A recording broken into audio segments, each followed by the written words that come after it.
Hello বন্ধুরা, আজকে আবার চলে এসেছি আমরা হাট করতে। মিতালি যে আলু কিনেছে,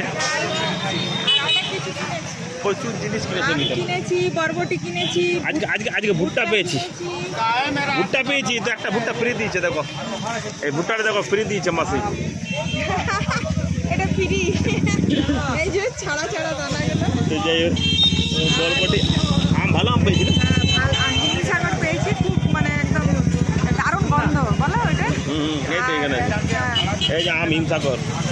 ধনে পাতা নিয়েছি, চলুন আপনাদের সবাইকে দেখাবো। তারপরে লাউ, এই যে ধনে পাতা, লাউ কিনেছে, কুমড়ো কিনেছে, সব কিছু কিনেছে, ভেন্ডি। এবার এটা এইসব সবজি ছাড়া हाँ? कुछ दीजिए, मतलब ये इधर ही आप दीजिए। हम 2 कर देंगे। हाँ 2 प्लेट कर दीजिए। তাহলে এত ব্যাগগুলো ভরে গেছে। ব্যাগগুলো ভরে গেছে, এবার পলিথিনে নিতে হবে। এই আলুটা নিয়ে চলো। দুটো পলিথিনে, আর কিছু মানে ব্যাগগুলো তো জায়গাও নেই। ঠিক আছে, তাহলে ওটাই হোক। তাড়াতাড়ি একটা কিছু দেখি, রান্না কিছু একটা করে নিয়ে তারপরে আবার কাজে ঢুকতে হবে। বন্ধুরা, মিতালি সব সবজি বার করে নিয়েছে।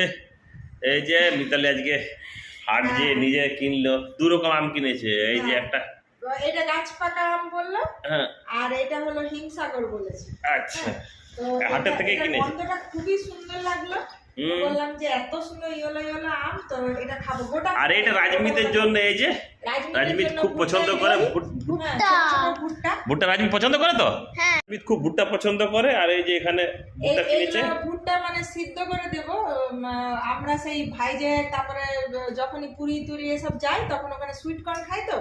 তো সেই রকমই এখানেও কিন্তু আমাদের এখানে এরকম ভুট্টা, নর্মাল ভুট্টাটা পাওয়া যায়। এটা বয়েল করেই রাজমিত বেশি পছন্দ করে। মানে আমাদের বাড়িতে পুরাটা কমই হয়, বলো। এই বর্ষাকালে একটু পুরাটা হয়। আর এই কুমড়া একদম ফ্রেশ কাটা করালাম, তো দারুণ। এটা প্রায় 1 কিলোর মতো নিয়ে নিয়েছি, একদম সলিড আছে। আর লাউ নিয়ে নিয়েছি, লাউ, তারপরে ভেন্ডি, আলু, আদা এসব নিয়েছি। আর এখানে নিয়ে নিয়েছি বরবটি। এটা একজনের সাথে দেখা হলো, ওরা মানে এরকম বাড়িতেই আর কি লাগায় ওদের, তো সেজন্য নিয়ে নিলাম। একটু বেশ ফ্রেশ আছে। এটা দেখি আলু বরবটি ভাজা করে দেবো নাকি রাত্রের দিকে, তো ভালো হবে। তো যাই হোক, আজকে এইসব বাজার করা হয়েছে। আর গরমকালে তো এইসব সবজি খাওয়া হবে। আর পেঁয়াজ, আদা, রসুন দিয়ে তো এখন কদিন ধরে বেশ মেনু চলছে। তা আমি ভাবলাম এই কদিন একটু লাইট লাইট খাবো। আর সঙ্গে এই যে আমাদের ধনেপাতাটা মিতালি পছন্দ করে। ধনেপাতা না পছন্দও বটে। আর আরেকটা জিনিস আছে, আগের দিনে কাঁচকলা আনা হয়েছিল। এবারে কাঁচকলাটা কি হয়, আমি প্রায় বেশিরভাগ নিরামিষই করি। মানে ওই কুরকুরে চিপসের মতো হয়, ভাজা